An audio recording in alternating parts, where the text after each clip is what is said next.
ഹർത്താൽ എന്ന് പറഞ്ഞു കഴിഞ്ഞാൽ സ്കൂളിൽ പോകാതിരിക്കാനും കോളേജിൽ പോകാതിരിക്കാനും ഓഫീസിൽ പോകാതിരിക്കാനും കിട്ടുന്ന ഒരു ലീവായിട്ടാണ് ഞാൻ ഇത്രയും കാലം കണ്ടുകൊണ്ടിരുന്നത്.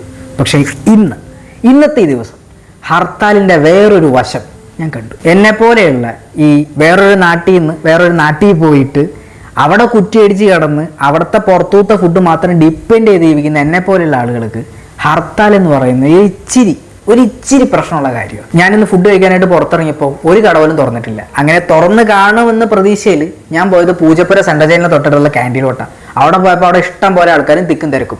ആ തിക്കും തിരക്കിൽ നിന്ന് ഫുഡ് കഴിക്കാനുള്ള കഴിവില്ലാത്തതുകൊണ്ടും അത്രയ്ക്കും തിക്കും തിരക്കിൽ ഫുഡ് കഴിക്കാനുള്ള ക്ഷമയില്ലാത്തതുകൊണ്ടും പിന്നെ വേറെ തള്ളക്കിളി കേൾക്കാൻ പറ്റാത്തതുകൊണ്ടും ഞാൻ വേറെ ലൊക്കേഷൻ പിടിച്ചു. അങ്ങനെ ഒരു ഹോട്ടലിൽ കണ്ടുപിടിച്ചു. ആ ഹോട്ടലിൽ കയറി. ആ ഹോട്ടലിലെ പേര് ഞാൻ പറയുന്നില്ല.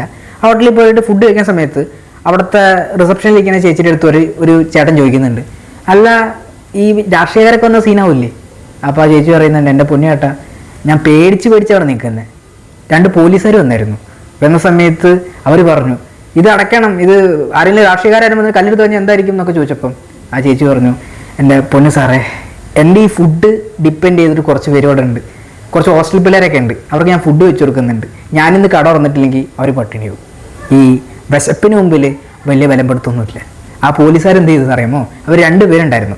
അവരവരെ ക്യാപ്പ് ഊരിയിട്ട് അവിടെയുള്ള സ്റ്റാൻഡ് ഉണ്ട്, ആ സ്റ്റാൻഡിൻ്റെ പുറത്ത് വെച്ചു.